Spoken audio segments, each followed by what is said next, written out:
de la sociedad civil.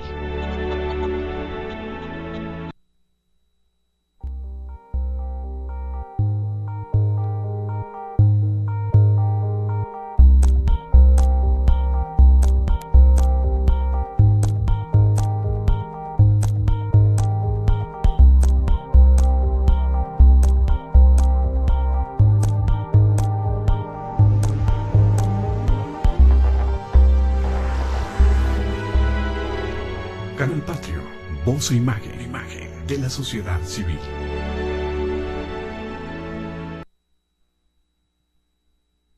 ¿Qué tal? Buenas tardes, soy Jesús Zapata en su programa Gestión Social, de regreso, después de un periodo de ausencia, pero aquí estamos con ustedes el día de hoy con la muy apreciada presencia del maestro Jaime Villegas Pacheco. Jaime. Mucho gusto, Jesús Zapata, es un placer estar contigo como siempre en tu programa de gestión social. Gracias. En este Canal Patrio, sí, que tiene programas tan interesantes de todo tipo. Sí. Sociales, económicos, de la vida cotidiana. Cierto. Entonces, muy contento de estar aquí contigo. Gracias, y nosotros muy honrados con tu presencia, Jaime. Jaime, tú eres un hombre innovador. Un hombre que además tienes muchas tareas.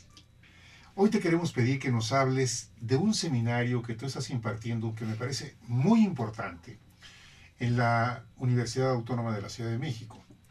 Este seminario titulado Educación Interactiva y Nuevos Métodos de Aprendizaje. ¿Quieres hablarnos de ello, por favor? Sí, con mucho gusto. Como tú sabes, y seguramente tu audiencia también, la Universidad Autónoma de la Ciudad de México sí, es el principal proyecto educativo y cultural del gobierno del Distrito Federal, del gobierno de la ciudad. Sí.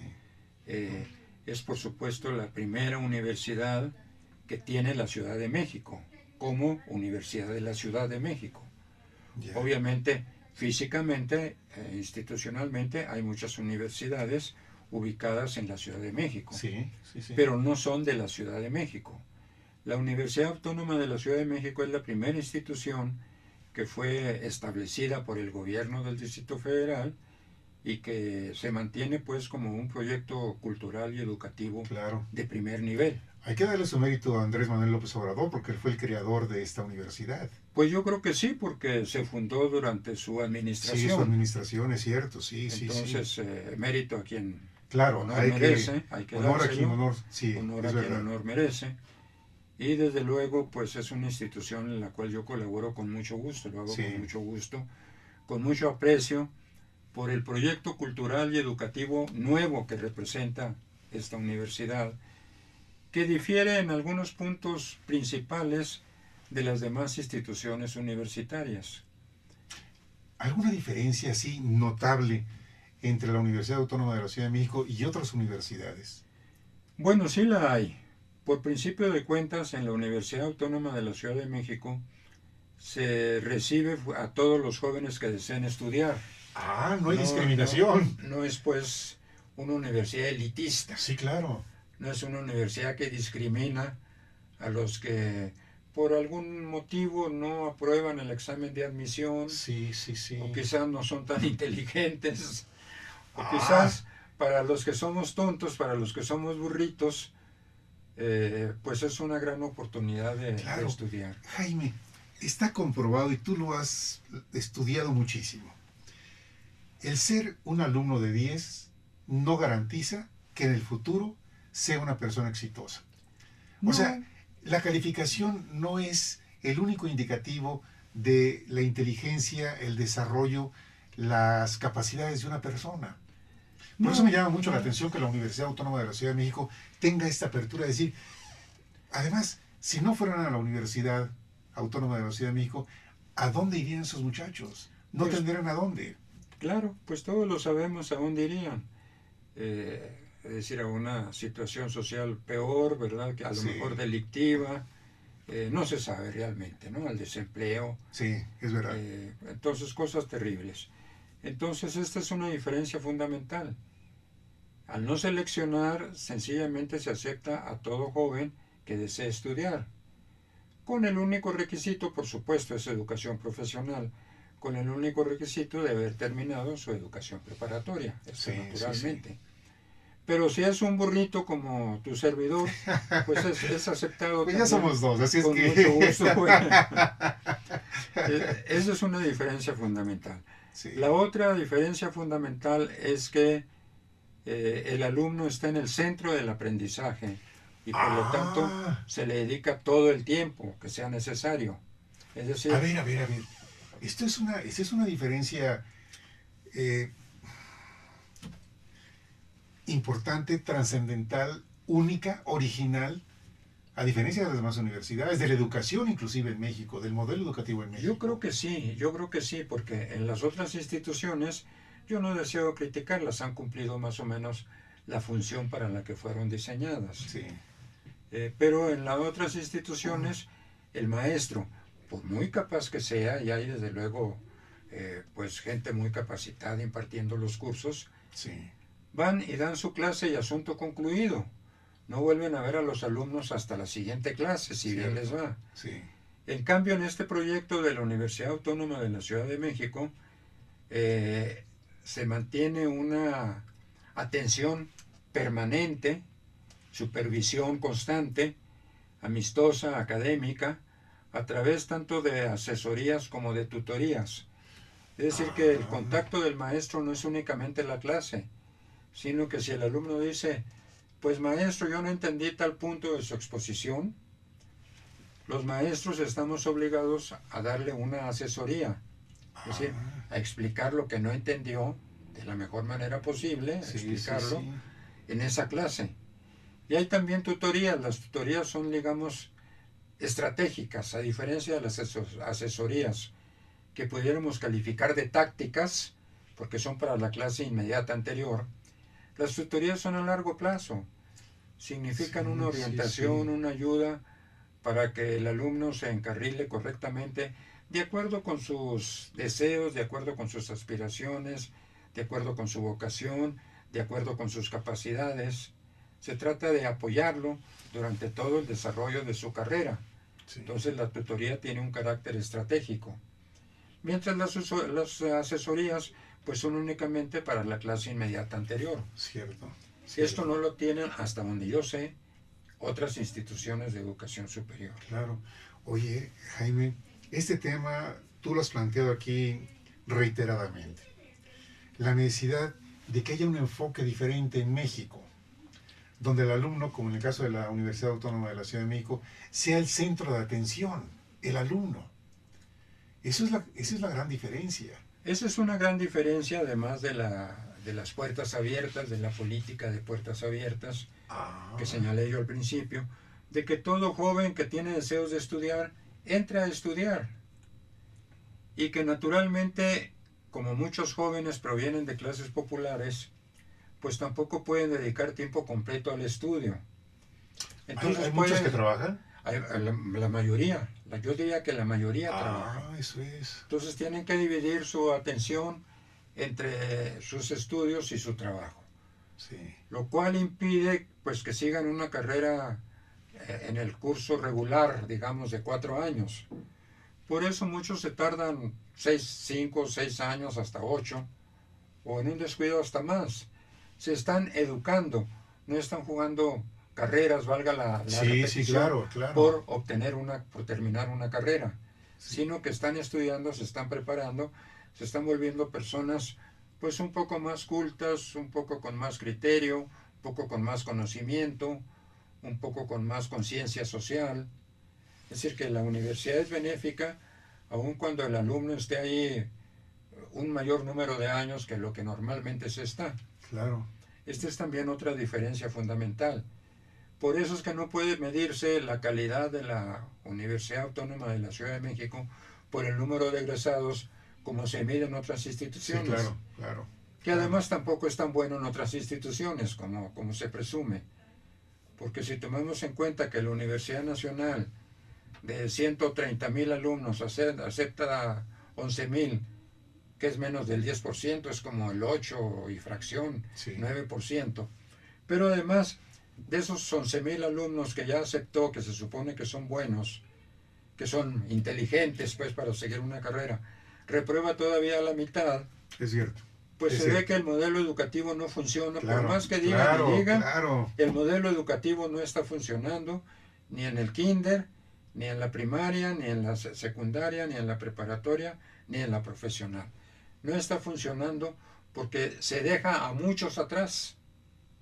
Y eso impide que podamos hablar de eficiencia terminal satisfactoria. Claro. Oye, Jaime, ojalá en la universidad pueda haber seguimiento de estos alumnos, porque la universidad es relativamente nueva. Sí, acaba de nacer, tiene 15 años, que para una institución no es nada. Claro.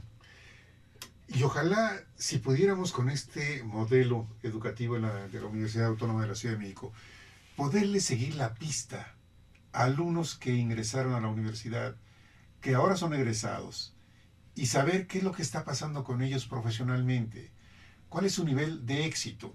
Y éxito significa muchas cosas. Una, el poder terminar una carrera profesional, independientemente de los años, Claro, como tú dices. claro. Otra, el saber que puede tener no únicamente una oportunidad de trabajo, sino generar ideas, empresas, vamos, que hay una mentalidad distinta de creatividad. Y comprometerse socialmente, además, comprometerse con las causas de la sociedad y de nuestra ciudad. Eso también es muy importante. Porque no se trata de terminar una carrera, irse a trabajar y ser exitoso personalmente y que ruede el mundo a tu alrededor. Sí, se trata sí, también sí. de ver los problemas sociales. Cosa que además tú haces muy bien aquí en tu programa cuando invitas gente a comentar sobre diversos problemas sociales de la ciudad. Entonces esto es también muy importante. Y sí, sería muy importante lo que tú dices, hacer un seguimiento. Y no solo un seguimiento, yo creo que una gran falla de las universidades, de todas, Sí. de todas. Y cuando digo todas, quiero decir todas, en todos los países Públicas del y mundo. privadas. Ah, Públicas además. y privadas, sí. En cualquier país del mundo, todas. No hay realimentación. Es decir, los egresados difícilmente realimentan a su institución. Entonces los únicos datos que se tienen en algunas ocasiones son datos estadísticos. Efectivamente es un seguimiento.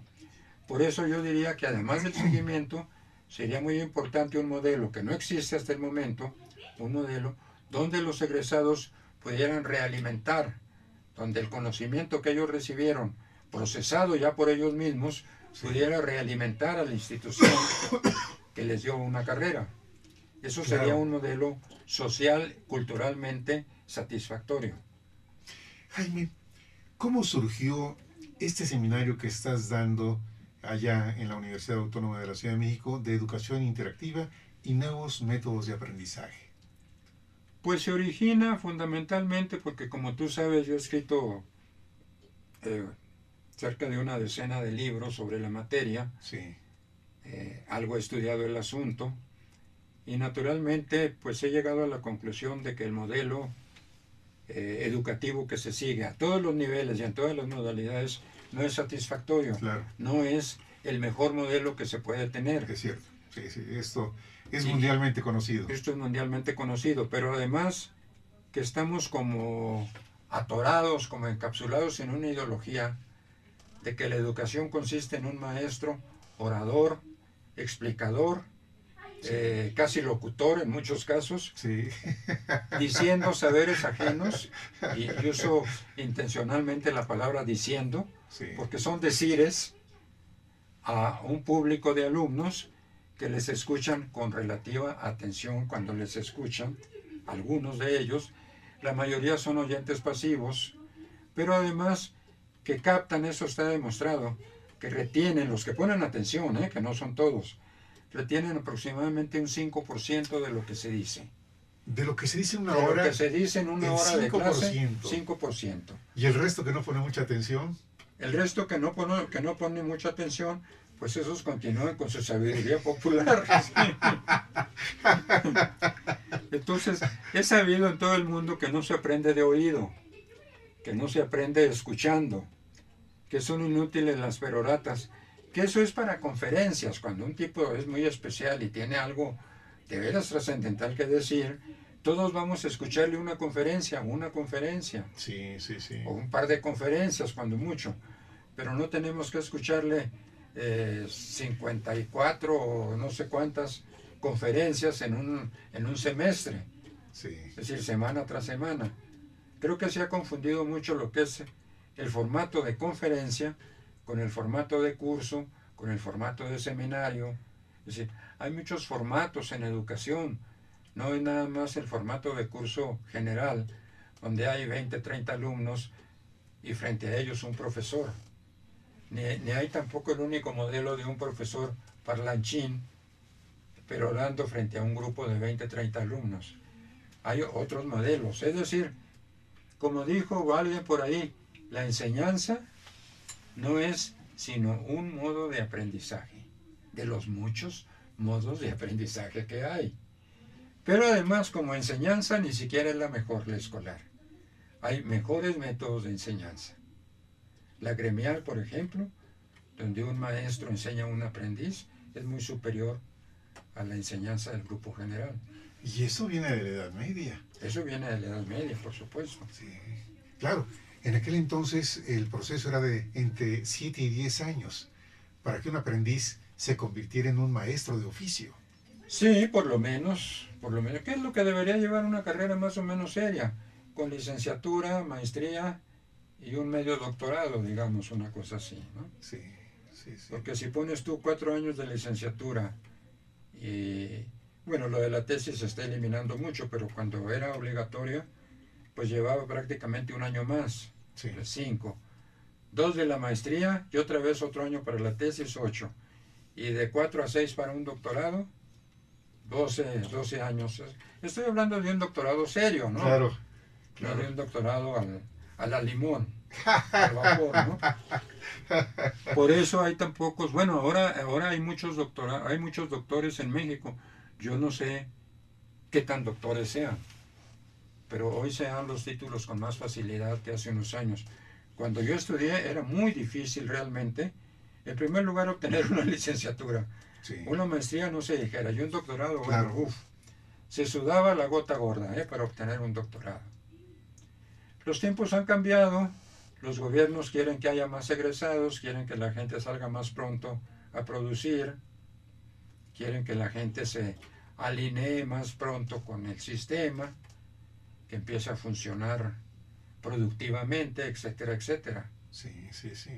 Pero la cuestión es que tú me preguntabas, este seminario nace pues de mi preocupación por encontrar un modelo que modifique el modelo existente, que lo enriquezca, no que lo tire a la No lo basura. sustituye, claro. Aquí tú lo has dicho muchísimas veces. No que lo tire al Enriquecerlo, cesto, claro. los papeles, no. Sí, sí, Que lo sí. enriquezca.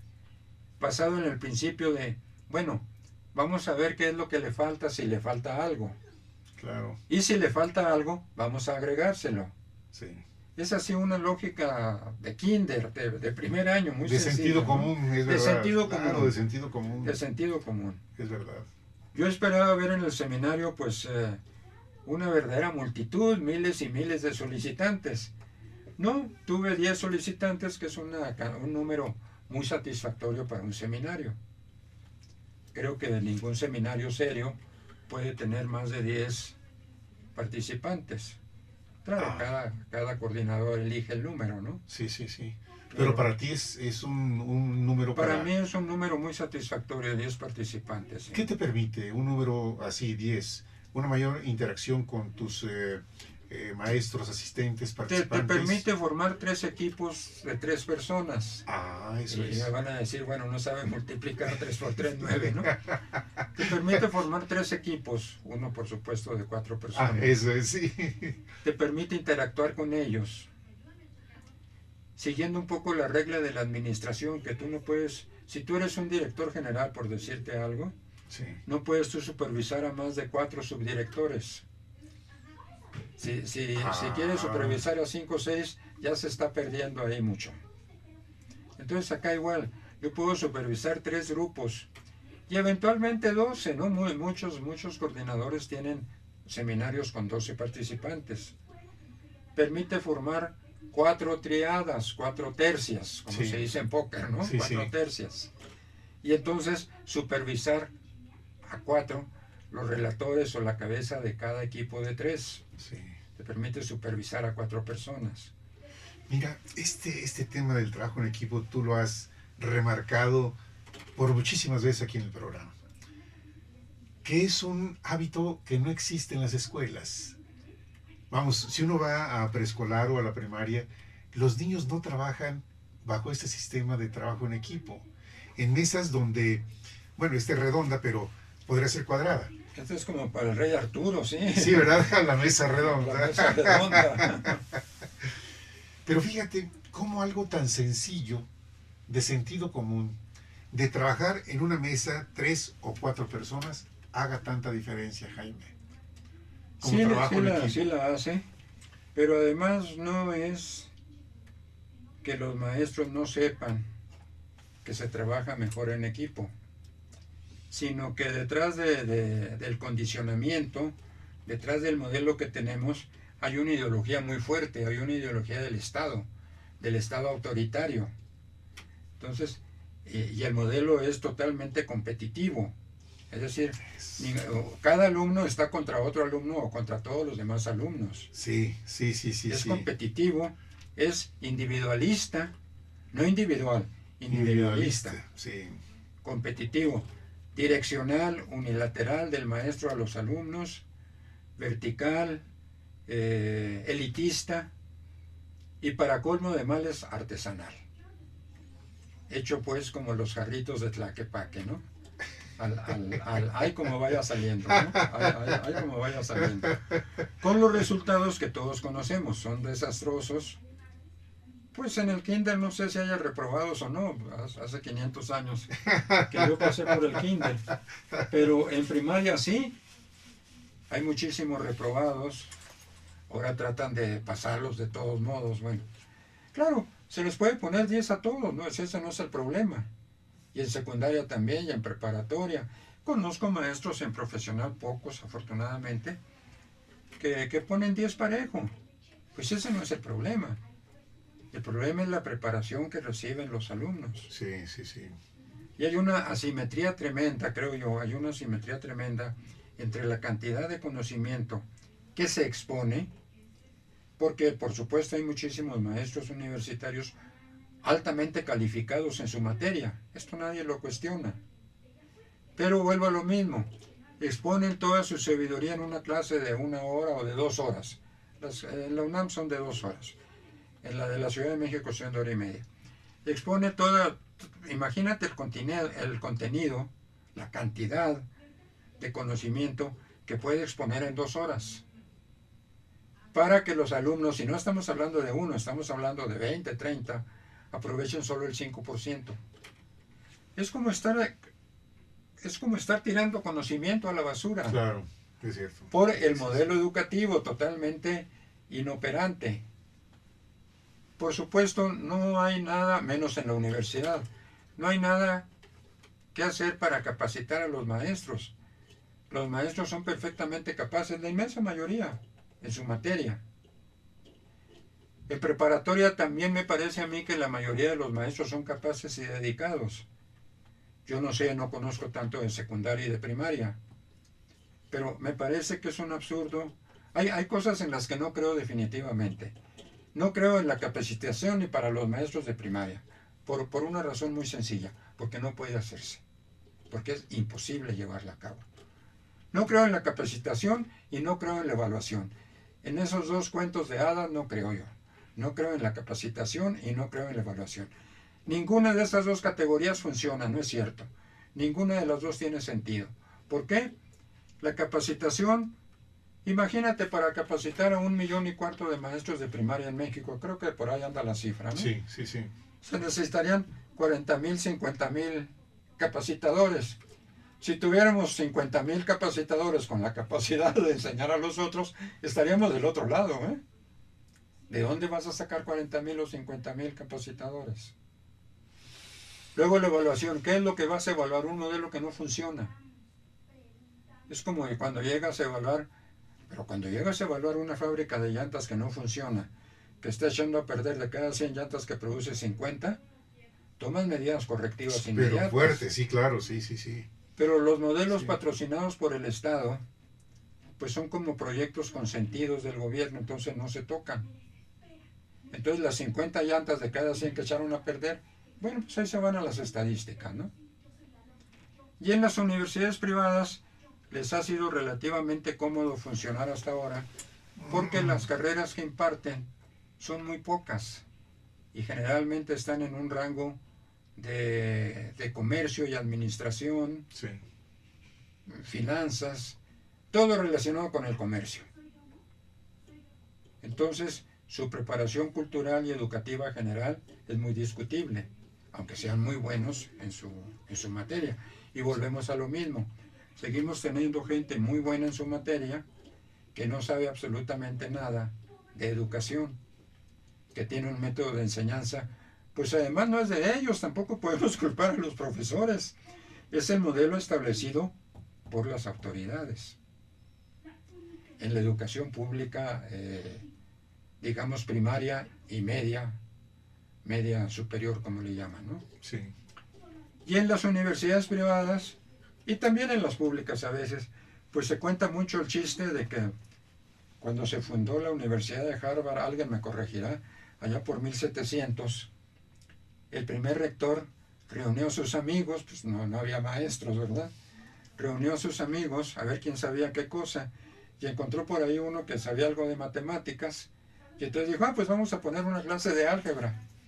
Y desde entonces en todo el mundo se sigue una clase de álgebra, que nadie sabe para qué sirve a la gente que no va a ser especialista. Sí, sí. Quiero decir, entiendo que los ingenieros, los físicos, Claro. la utilizan, pero la inmensa mayoría de los que pasamos por una universidad no lo utilizamos para nada.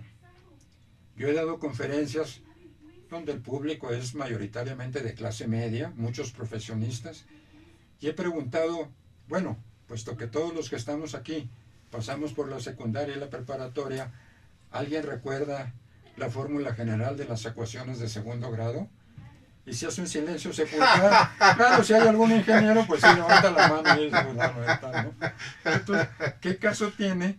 Nomás porque un amigo del rector de Harvard sabía álgebra, se puso la materia, pues pues yo te doy chamba, ¿no? Ponemos la materia de álgebra, tú le impartes. Y de ahí copiaron todas las universidades del mundo. Hay unas materias que realmente, yo no digo que no se aprenda matemáticas, yo creo que hasta cierto nivel, no lo sé, hasta trigonometría quizás, pues es fundamental para todo el mundo.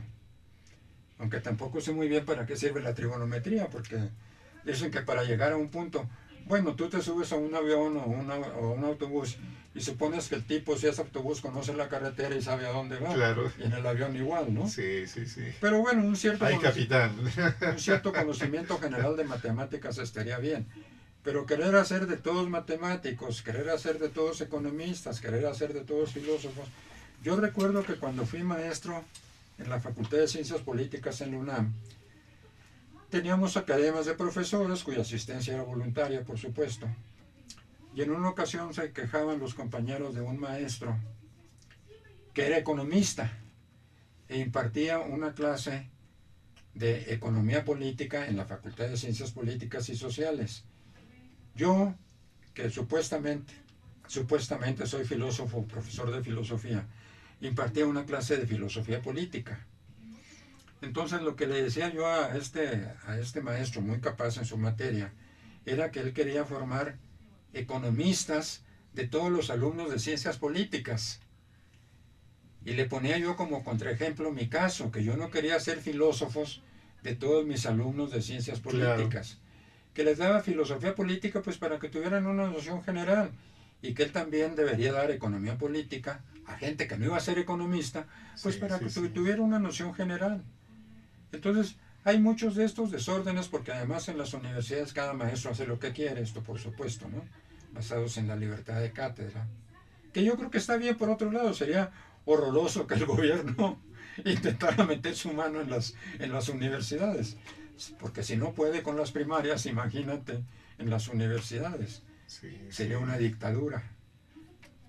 Nos conformamos con tener la dictadura burocrático-administrativa que ya tenemos en las universidades.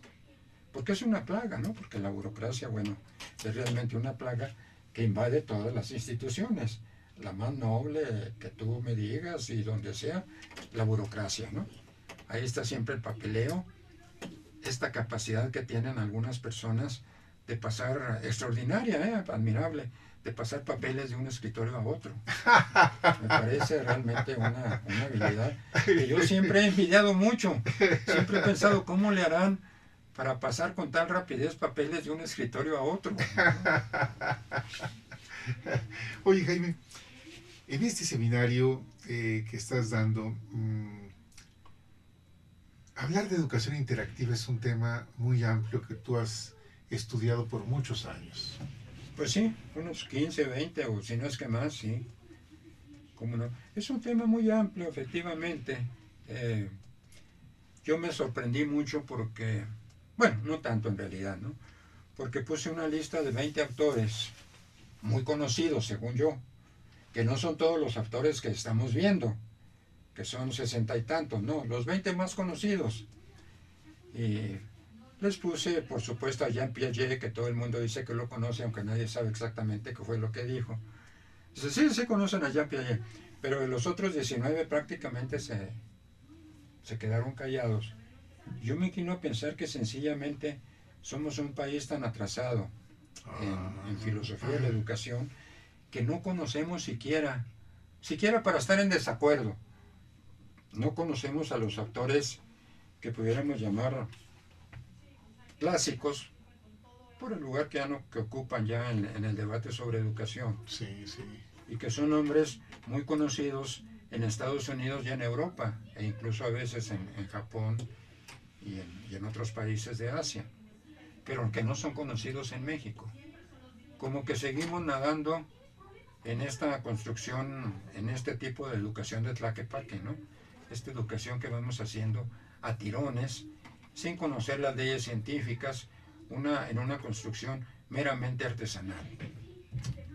Aferrados, por supuesto, mi estimado Jesús, aferrados a la idea de que la educación consiste en un tipo sabio hablando, diciendo cosas frente a un grupo de alumnos pasivos. Muy bien. Isabel, a ver si por ahí nos ve Isabel. Bueno, vamos a ver. Jaime, nuevos métodos de aprendizaje. ¿Qué nos hablas de ello? Pues mira, la cuestión es que para poder hablar un poco de nuevos métodos de aprendizaje hay que cambiar en muchos maestros el modo de pensamiento analítico y tradicional. La cultura mexicana yo creo que es una cultura básicamente empírica, lo cual no quiere decir que no haya un cierto sector pequeño de la población, lo que le llamaría la inteligencia, o si tú quieres la intelectualidad, como el nombre que le quieras poner, sí, muy capaz intelectualmente. Pero el grueso de la población, el 98% de la población, y esto incluye a muchísimos maestros universitarios, pertenece a una cultura empírica. ¿Qué significa que pertenezcan a una cultura empírica? Significa que viven en el presente, les cuesta mucho trabajo avisorar el futuro, les cuesta mucho trabajo planificar, somos cortoplacistas, ¿sí? Bueno, el señor presidente de la República planea para un año y ya creo que hace un esfuerzo enorme, ¿no? Si tuviera que planear para 15 o 20 años, pues no sé, no podría hacerlo. Pero no es defecto de él, yo creo que no es defecto de él. Es defecto de la educación que recibió, que es la que recibimos todos, a final de cuentas. Sí, sí, sí. ¿Sí me ves, Isabel? Isabel. Creo que producción nos está fallando un poco. Sí, no me alcanza a ver. Bueno, en estos nuevos métodos de aprendizaje que tú estás llevando en ese seminario, ¿qué temas abordas? ¿Qué hablas con tus maestros? Mira, un compañero muy inteligente, un joven maestro, a quien yo admiro mucho, porque es un muchacho muy, muy capaz, intelectualmente hablando, Javier Alvarado, mencionó una categoría que a mí me llamó mucho la atención. Habló de que en el grupo existen, él es antropólogo, entonces naturalmente lleva agua a su molino, pero Sí. señaló cosas importantes. Habló de que en el grupo existe una relación de poder que responde mucho al principio autoritario y a la idea autoritaria de Estado o de Estado autoritario, que es la relación de poder entre maestro por un lado, que es la única fuente del saber y del poder, Sí, y los alumnos por el otro lado, sí. que casi diría yo Ajá, que el maestro es el capitalista y los alumnos son los proletarios, algo así, ¿no? sí. Que está de moda ese término de la prole ahora. Entonces, si no se diluye, porque no se puede destruir y no se trata de destruirla, pero si no se diluye esta relación de poder entre maestro y alumnos, es muy difícil realmente que se adopten otras didácticas, otras técnicas, como el aprendizaje en equipo, como el aprendizaje basado en problemas, que está basado también en el aprendizaje en equipo, etcétera, etcétera. Es decir, mientras siga existiendo la relación de poder y se imponga, es muy difícil que haya nuevos métodos. Por supuesto, ahí no va a funcionar nunca la capacitación, esto no es cierto, ¿sí? Esto no es cierto en lo absoluto. No va a funcionar nunca la evaluación, esto no es cierto. Estas son dos categorías que están perdidas en el espacio. Claro. Además, el poder del maestro, pues es el poder para influir en otros, en sus alumnos, de acuerdo con su criterio. Sí, es lo que dice. El maestro habla como un libro abierto, como un profeta. Y puede decir cualquier cosa. Si dice, por ejemplo, que 2 más 2 son 4, no sé si eso se enseña en primer año de primaria, en segundo, no lo sé. Los alumnos anotan seguramente en su cuaderno que 2 más 2 son 4. Sí, Y lo memorizan. cierto. Pero el maestro no ha enseñado nada porque no ha enseñado por qué 2 más 2 son 4. Lo mismo puedo decir que 2 más 2 son 5 o 6. Claro. No he enseñado nada porque no he enseñado por qué. Los alumnos no han aprendido nada porque ninguno se cuestiona, bueno maestro, ¿y por qué 2 más 2 son 4?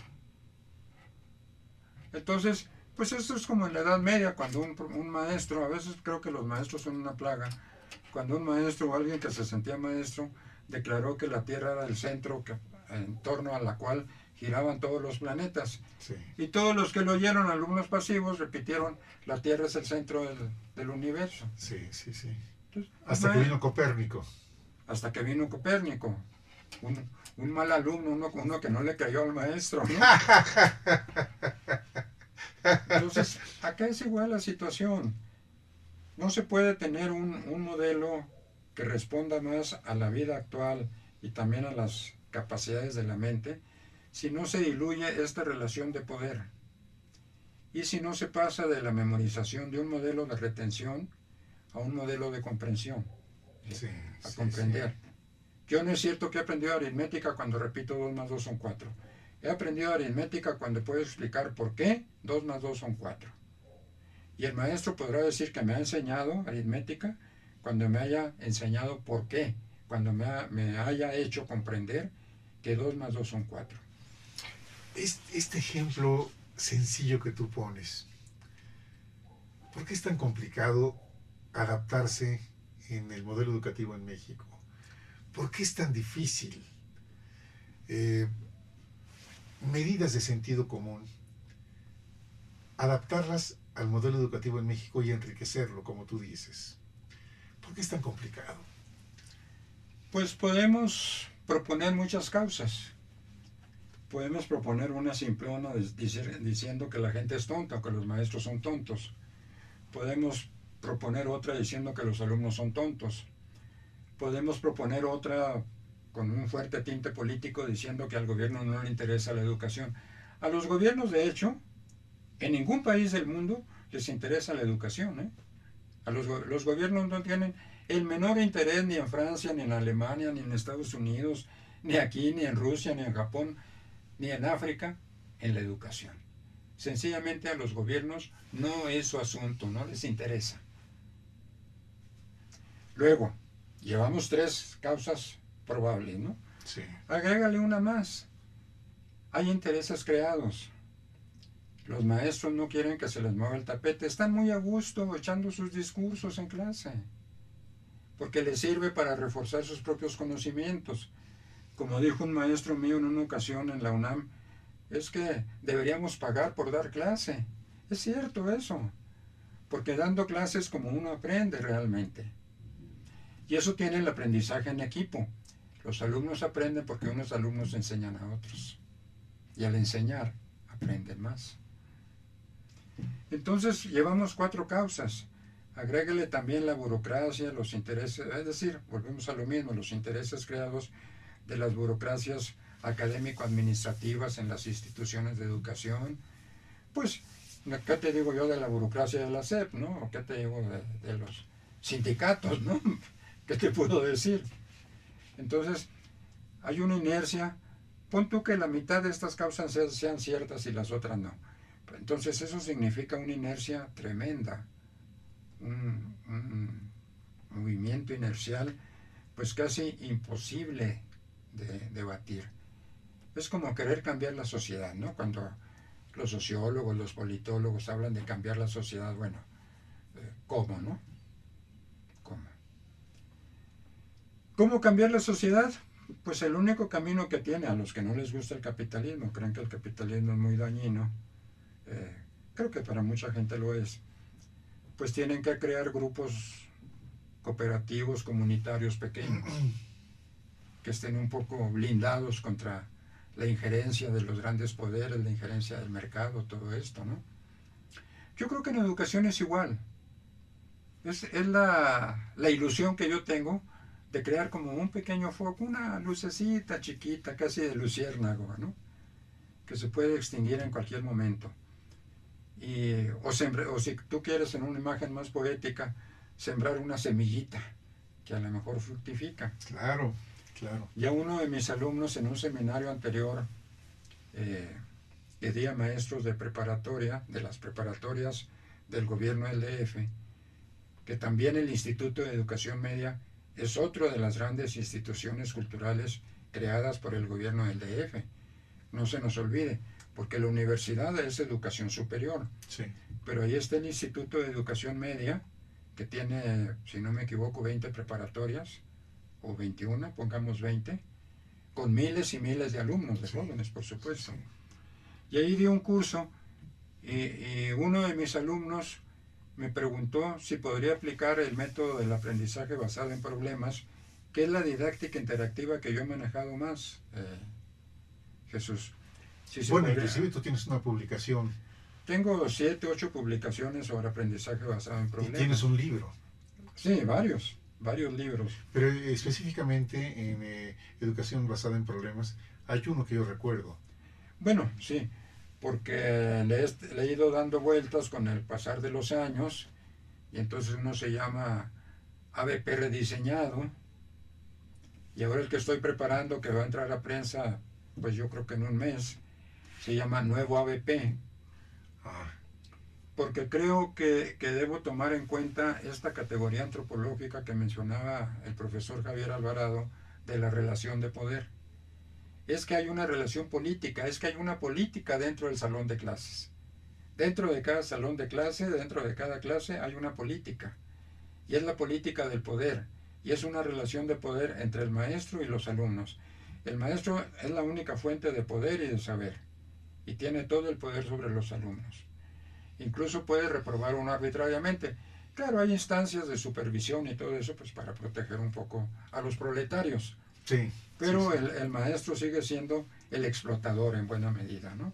Para plantearlo así, en términos medio marxistas, muy crudos, ¿no? Entonces, es evidente que este modelo de un profesor hablando frente a un grupo, diciendo que 2 más 2 son 4, o diciendo la fórmula más complicada que tú quieras de matemáticas, sin explicar por qué es así, creo que es un mal modelo. Creo que básicamente es un mal modelo. Creo que es un modelo de retención, pero no de comprensión. Y que esto es lo que hace la gran falla. Y creo que yo en mi nuevo libro, que como te digo, entrará a prensa en un mes, hablo de las comunidades de aprendizaje. Hablo de la necesidad de transformar los grupos escolares en comunidades de aprendizaje. El grupo tiene una estructura jerárquica. La comunidad de aprendizaje tiene una estructura sistémica. Entonces, si transforman los grupos escolares en una comunidad de aprendizaje, creo que se avanzaría muchísimo realmente en la solución del problema de la educación. Ahora, la transformación no tiene que ser brusca, ni revolucionaria, ni a balazos, ni balazos mentales siquiera, ¿no? Puede ser tersa, puede ser muy suave, puede ser casi como resbalarse, por decirlo así. De hecho, muchos maestros hacen sus pinitos de educación interactiva. De pronto les dicen a los alumnos, júntense, a ver, formen equipos, a ver, piensen sobre este problema. Un poco lo que hacen las juntas directivas de las grandes empresas. Tiene a 5 o 6 subdirectores y les dice, a ver, piensen sobre este problema.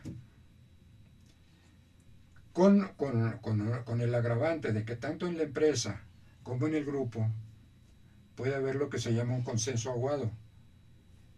Los subdirectores en una empresa, si el director tiene la brillante ocurrencia de pintar el edificio de rojo, los subdirectores le dicen, ¡qué magnífica idea, jefe! ¿Cómo no se nos ocurrió a nosotros? Es una idea estupenda.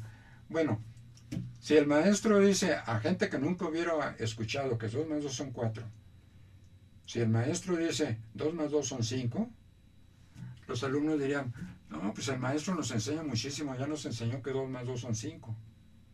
Eso se llama consenso aguado. Es decir, le darían la razón al maestro, ¿no? El maestro puede decir lo que quiera, puede decir que la Tierra está en el centro del universo, puede decir que él encontró unos extraterrestres, puede decir lo que quiera. La cuestión para un modelo educativo eficiente es que tiene que explicar, tiene que dar las causas, tiene que explicar las causas, tiene que hacer comprender por qué es factible que él haya encontrado extraterrestres y pues de preferencia traer alguna evidencia, ¿no? Traer una partícula, si 1 milímetro cuadrado de un material que no exista en este planeta o en esta galaxia, ¿no? Para creerle que hay extraterrestres. ¿Por qué le tengo que creer yo a un maestro que 2 más 2 son 4? Si no me dice por qué. No, es que todo el mundo dice que 2 más 2 son 4. ¿Y por qué? Yo no dudo que todos estemos de acuerdo en que 2 más 2 son 4, pero todavía tenemos que explicar por qué. ¿Por qué 2 más 2 son 4? O nomás porque lo dicen 100 millones de personas o 1000 millones de personas. Entonces, pues vamos al criterio de la votación, ¿no? A ver, vamos a votar las leyes de la gravitación universal o vamos a votar las leyes del movimiento uniformemente acelerado, rectilíneo, ¿verdad? Vamos a votar la ciencia. El problema está claro a mi modo de ver. ¿Cuál es la perspectiva de este seminario que tú tienes contemplado? ¿Qué va a pasar? ¿Qué esperas tú de que este grupo de 10 integrantes en el seminario, qué camino tomen? Sí, es que perduran. Porque aunque estoy tratando de hacerlo fácil, pues pudiera ser que a unos les pareciera, pues por lo menos inadecuado. Tengo dos frenos, por decirlo así. Primero, no puedo dar la solución. No puedo decir es que 4 es el producto de 2 más 2. No puedo dar la solución. Y segundo, no puedo limitarme a que se manejen en el plano analítico, es decir, en el del saber, pero que no puedan subirse a un segundo plano de pensamiento del saber sobre el saber. De decir, estoy haciendo tal cosa, pero tengo que pensar por qué la estoy haciendo, cómo la estoy haciendo, qué estoy haciendo. Subir a este segundo nivel sistémico implica poner al pensamiento analítico en su lugar. Nadie dice tampoco, no estoy fuera de mis cabales, al menos eso creo. Nadie dice que se deje fuera el pensamiento analítico, sería imposible. Claro. Y bastante. ¿Qué combinas aquí? ¿La parte racional con la parte de la creatividad? ¿Qué es lo que haces? ¿Qué buscas? Qué buena pregunta hace realmente. Busco que los participantes encuentren la solución por sí mismos. Es decir, en cierta medida estoy aplicando el ABP, válgase la expresión, en cierta medida. Aprendizaje en base a problemas. En base a problemas. Tengo que hacer que ellos encuentren la solución, pero todavía un poco más difícil, al menos para mí, hacer que ellos lleguen a la conclusión de que necesitan formar equipos. Yo no puedo decirles formen equipos como a un grupo, en un grupo sí puedo decirles, porque están bajo mi mando, ¿no? Sí. Pero los participantes, pues sí puedo sugerirles y seguramente me harían caso, ¿no? Pero no es el caso, valga la redundancia, ¿no? Es decir, no es la ocasión, sino que ellos ya deben llegar a la conclusión de que necesitan formar equipos, de que necesitan plantearse el problema y de que necesitan encontrar una solución. Entonces, estoy tratando de darles información y fundamentalmente de que estudien a estos, por lo menos a estos 20 autores, y que puedan seguir un poco el procedimiento que yo seguí, es decir, conjuntar lo que dijo fulanito con lo que dijo sutanito, con lo que dijo mangano, o al revés, mangano y sutano, y entonces tener una visión un poco más clara del problema. Y llegar a la conclusión ellos, no que yo les diga, es que el modelo este no funciona, no, eso es muy sencillo, estaría yo cometiendo el mismo pecado que cometen los maestros todos los días. Sí. Tengo que hacer que ellos comprendan, lo cual sinceramente no estoy muy seguro de que sepa cómo. Tengo que hacer que ellos comprendan. Lo de menos sería instruirlos en el sentido de dar una clase, pues eso no es ningún problema. Claro. Oye, qué estrategia tan interesante para lograr, y ojalá que así sea, que el grupo sea un grupo pensante, un grupo, ¿qué podemos decir? Analítico. Bueno, sí, pero de análisis sistémico. De análisis sistémico. Sí, no de análisis lineal. Ah. Son muy inteligentes, indudablemente, hay maestras y maestros muy inteligentes. Nadie discute la inteligencia, pero la inteligencia va por un lado y la visión va por otro. Entonces mi problema es hacer que ellos tengan la visión del problema. Sí. No, lo de menos sería hacer lo que hacen todos, decir, de hecho una maestra muy capaz me dice, es que usted, doctor Villegas, tiene mucha información. Me dieron ganas de decirle, pero yo lo que quisiera es que usted la tuviera. Porque mi problema es hacerles comprender el problema. Que den un salto, tampoco le aumentes. No sé si ahorita están pensando linealmente o empiezan a pensar sistémicamente. Me dio la impresión cuando pasamos el problema, me dio la impresión de que lo pasamos sin mayor detención, sin mayor análisis, sin más abundamiento sobre el mismo. Vamos a ver cuál es el problema, vamos a ver qué cola tiene, vamos a ver qué ramificaciones posee.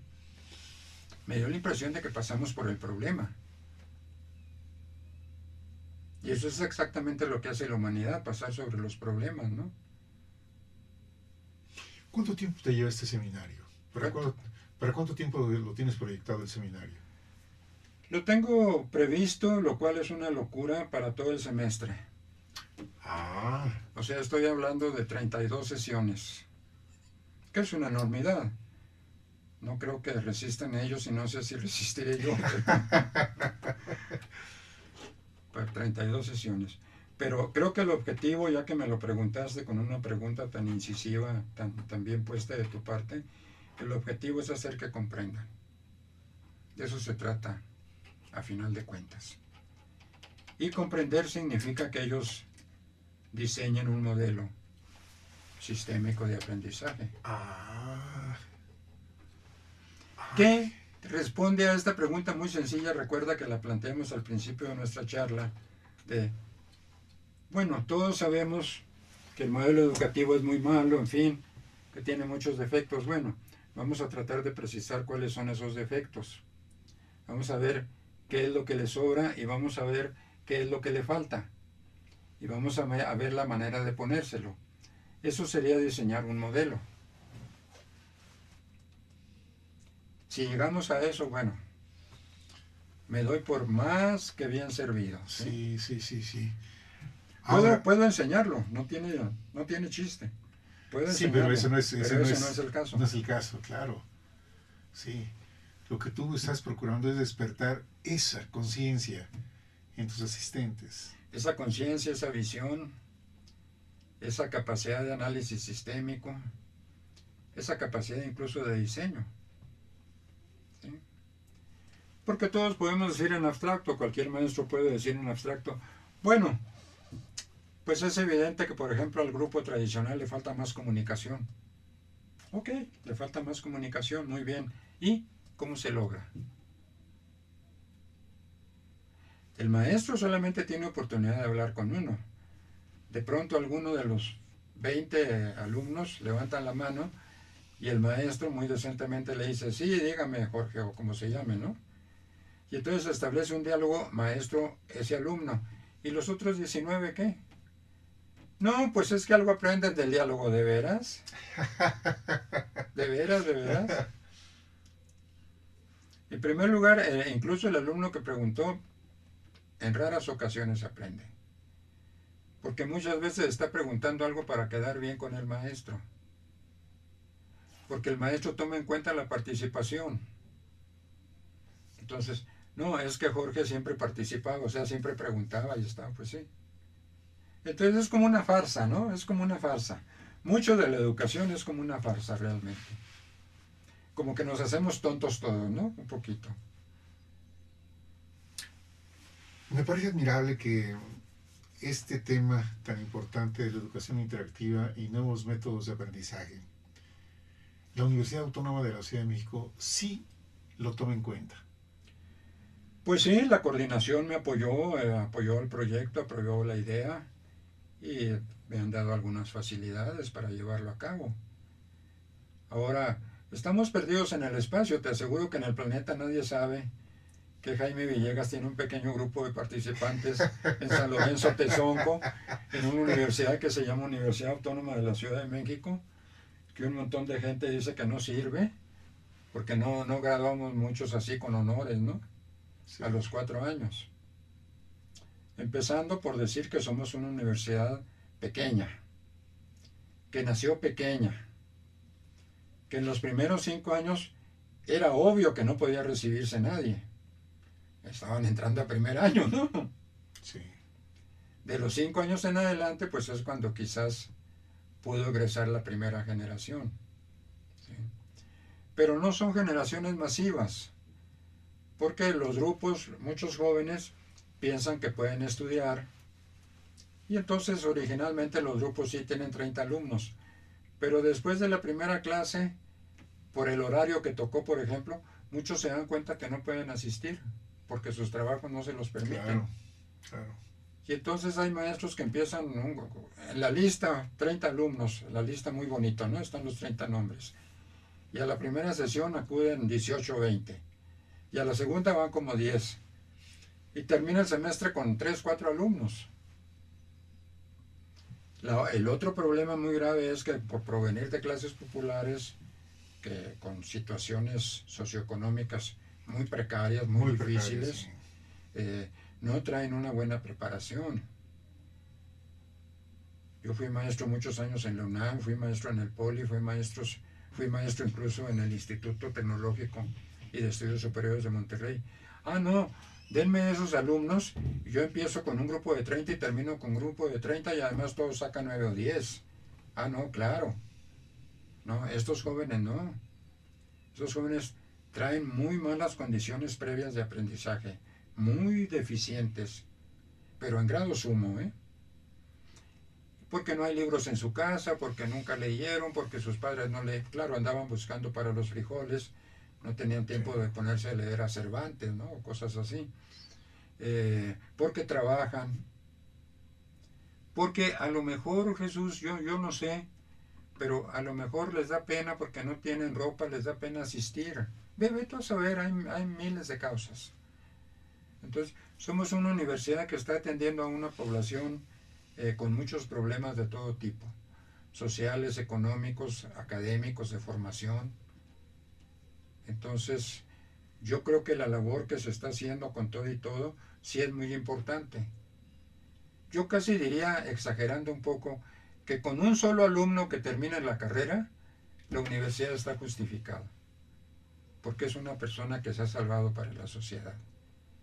Y desde luego no es una, tampoco es una cifra muy cuantiosa, pero aproximadamente 3,000 alumnos han terminado la carrera.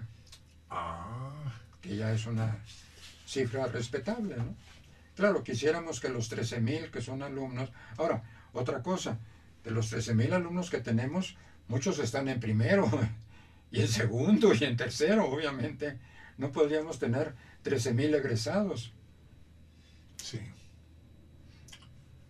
Pero entonces ahí va la universidad, creo que el proyecto es bueno, fuera del salón de clase, porque dentro del salón de clase reproduce los vicios de todas las universidades habidas y por haber, de Harvard, de la UNAM, del Poli.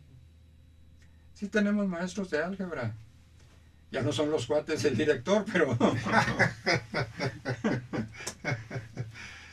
Oye, Jaime. Y los maestros de matemáticas dicen, y con toda la razón del mundo, que las matemáticas son muy importantes para desarrollar el pensamiento. Pues yo no sé si sean importantes para desarrollar el pensamiento, pero por lo menos sí son importantes para comprar chiles en la tienda de la esquina, ¿no? Has hablado de visión. Que la visión es algo que necesitamos desarrollar. Como personas, como directivos. Cultura. Sí. Porque somos una cultura empírica. Es decir, la visión es prácticamente ver lo posible. Estar más allá de lo real y ver lo posible. Bueno, ahorita somos un país que tiene muchos problemas de todo tipo. ¿Cuál va a ser el México dentro de 20 años? ¿O cuál va a ser el México dentro de 50 años?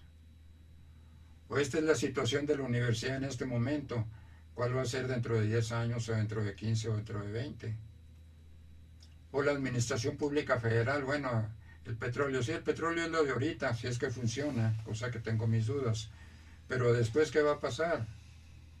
Cuando se acabe o se caigan más los precios del petróleo, o Estados Unidos empieza a producir el petróleo sintético, bueno, ¿qué va? Sí. Como dice una amiga mía, ¿de qué vamos a vivir si no producimos nada? Estamos vendiendo lo que hay en el subsuelo. El oro que está ahí para que lo saque el extranjero que trae la maquinaria y el capital, y el petróleo igual. Pero nosotros los mexicanos, ¿qué producimos? Claro. Jaime, ahorita que se está hablando del petróleo, otro gran tema que tenemos que tener una visión, ver más allá del presente, del corto plazo, es el tema del agua. El tema del agua, el tema del agua. Uy, no, hombre. Sí. Lo bueno es, como dicen los chistosos, si observas un mapa, ves que México está abajo de Estados Unidos y de Canadá. O sea, como sabes, el país más rico en recursos, ¿cómo se llaman? Hídricos. Sí. Es Canadá. Sí. Dentro de 20 o 30 años el país más rico del mundo será Canadá, porque tiene reservas inmensas de agua dulce. Es cierto. Como dicen los chistosos, como estamos abajo, pues nada más que caiga el agua, ¿no? O como dicen los ignorantes, había locutores de televisión, descansen en paz, que hablaban del idioma brasileño. Así estaría yo hablando del idioma canadiense. Bueno, pues nos ponemos a aprender idioma canadiense, ¿no? Esto nos lleva a otra cuestión. La ignorancia en México no tiene límites realmente.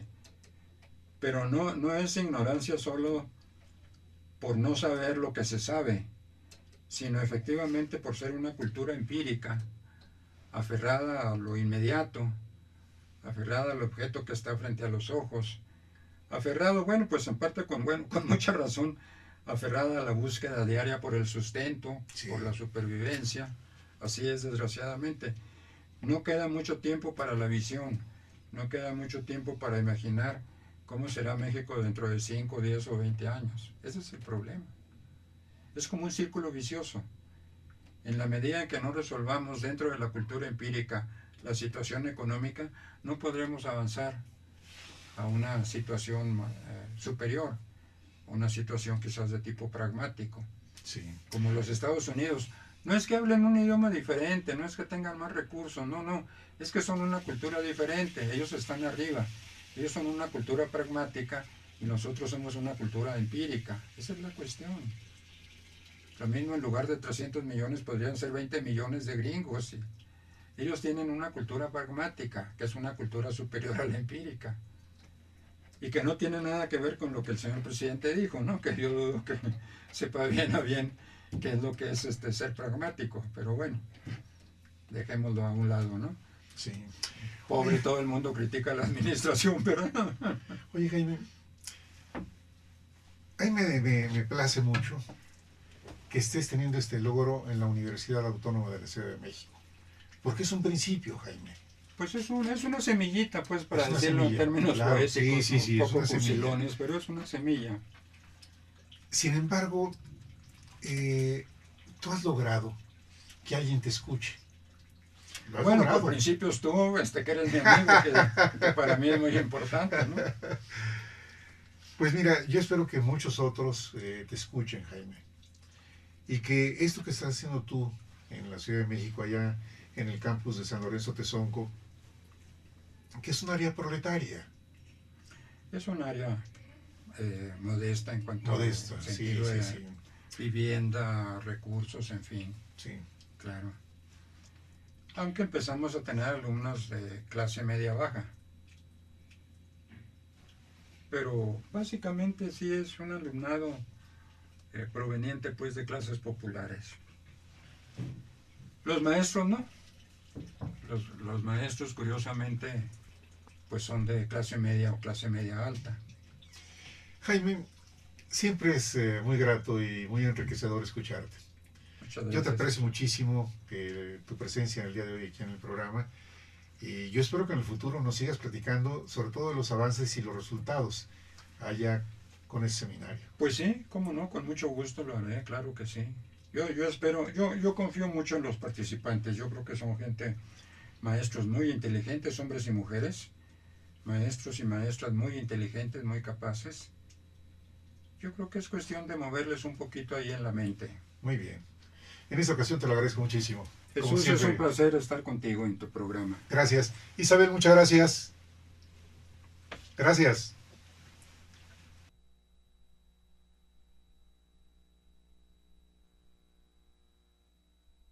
Canal Patrio, voz e imagen de la sociedad civil.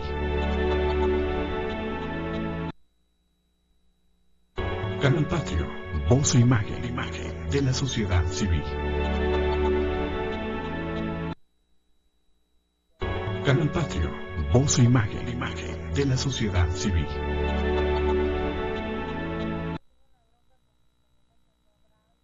Canal Patrio, voz e imagen de la sociedad civil.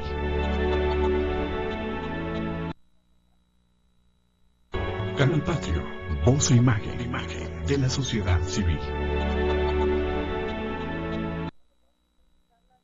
Canal Patrio, voz e imagen de la sociedad civil. Canal Patrio, voz e imagen de la sociedad civil.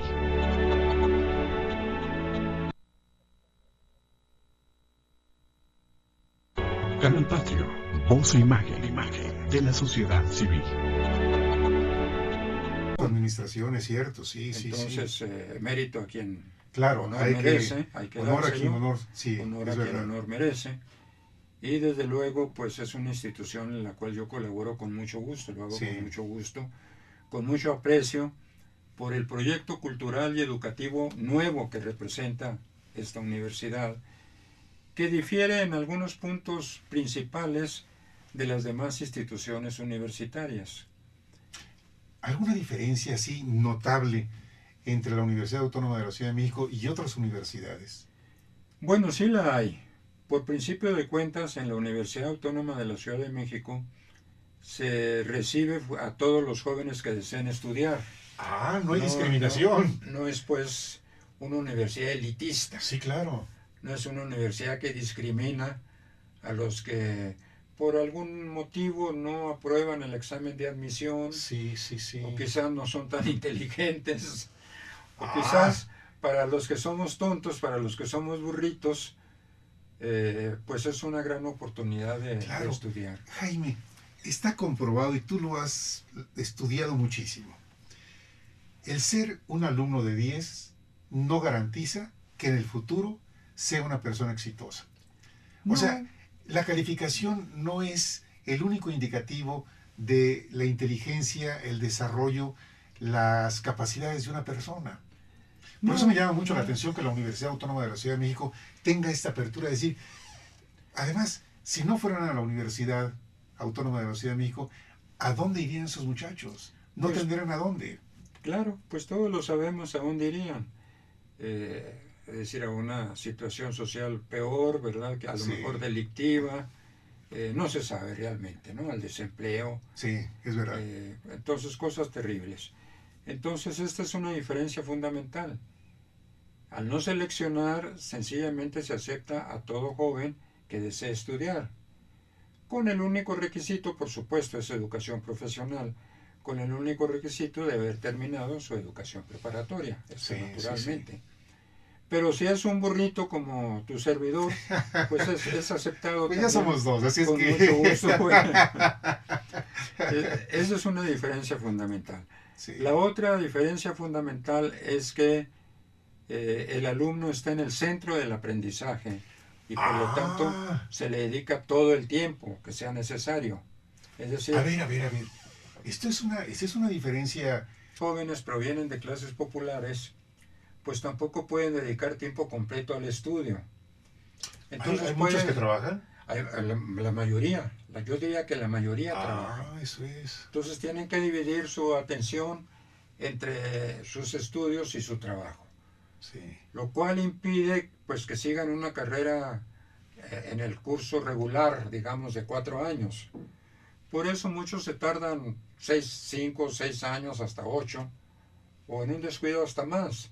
Se están educando, no están jugando carreras, valga la repetición, claro. por terminar una carrera, sino que están estudiando, se están preparando, se están volviendo personas pues un poco más cultas, un poco con más criterio, un poco con más conocimiento, un poco con más conciencia social.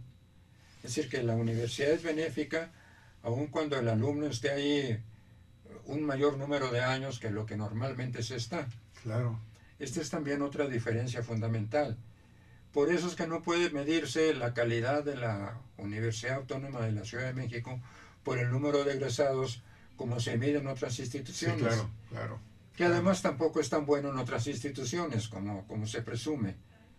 Porque si tomamos en cuenta que la Universidad Nacional de 130,000 alumnos acepta 11,000, que es menos del 10%, es como el 8 y fracción, 9%.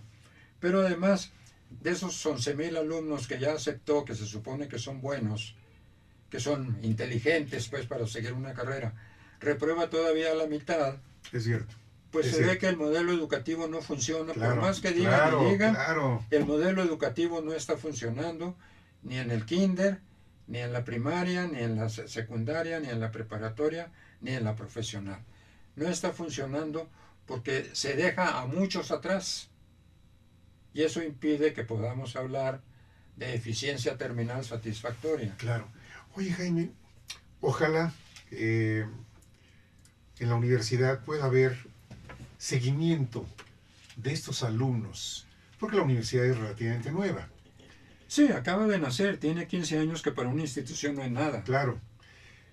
Y ojalá, si pudiéramos con este modelo educativo de la Universidad Autónoma de la Ciudad de México, poderle seguir la pista a alumnos que ingresaron a la universidad, que ahora son egresados, y saber qué es lo que está pasando con ellos profesionalmente, cuál es su nivel de éxito. Importante, trascendental, única, original, a diferencia de las demás universidades, de la educación inclusive en México, del modelo educativo en México. Yo creo que sí, porque en las otras instituciones, yo no deseo criticarlas, han cumplido más o menos la función para la que fueron diseñadas. Sí.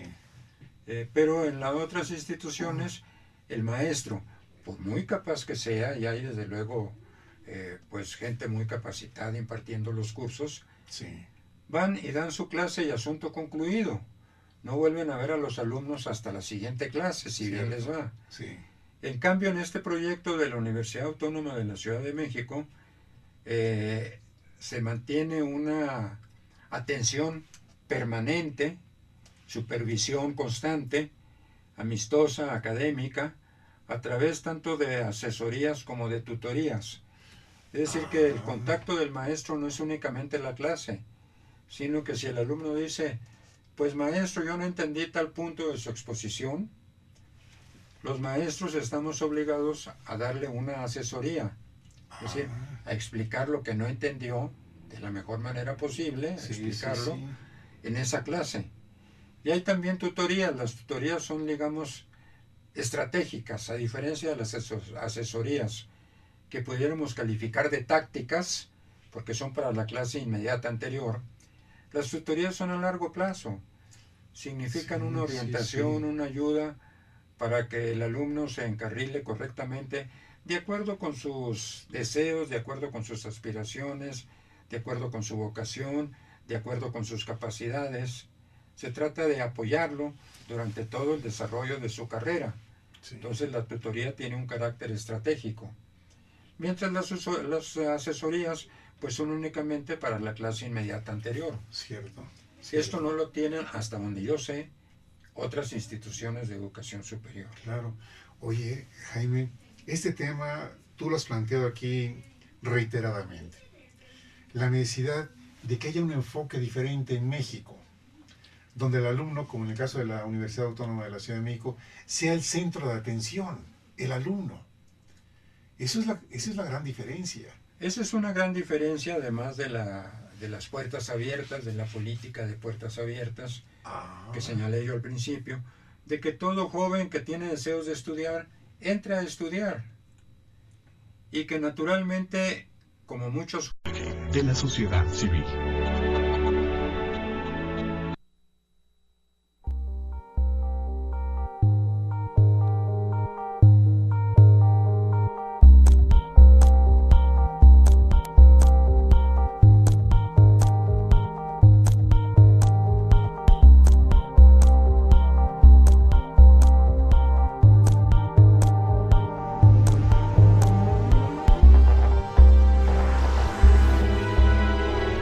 Canal Patrio, voz e imagen de la sociedad civil.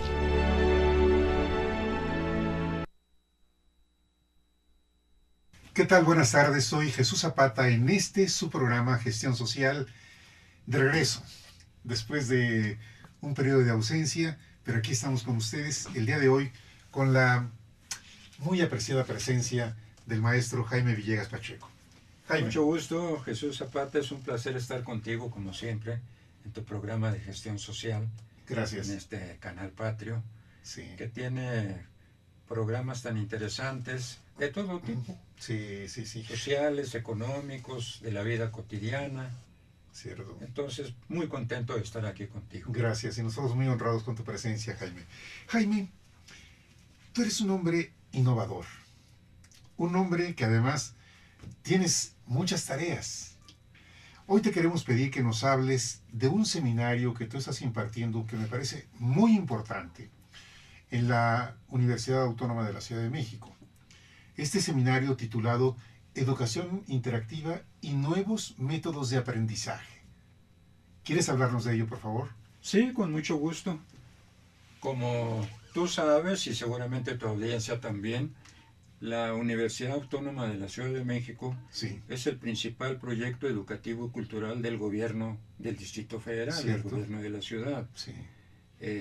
Es, por supuesto, la primera universidad que tiene la Ciudad de México como Universidad de la Ciudad de México. Yeah. Obviamente, físicamente, institucionalmente, hay muchas universidades ubicadas en la Ciudad de México, pero no son de la Ciudad de México.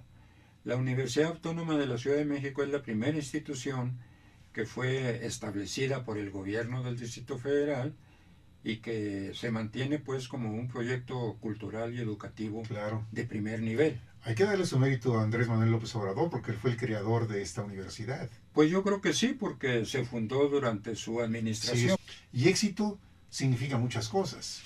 Una, el poder terminar una carrera profesional, independientemente de los años, como tú dices. Claro.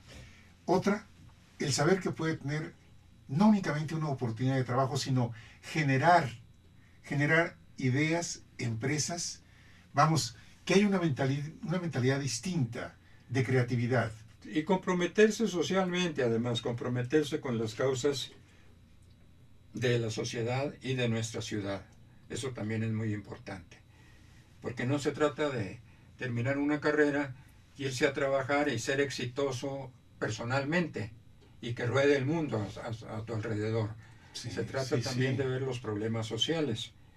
Cosa que además tú haces muy bien aquí en tu programa cuando invitas gente a comentar sobre diversos problemas sociales de la ciudad.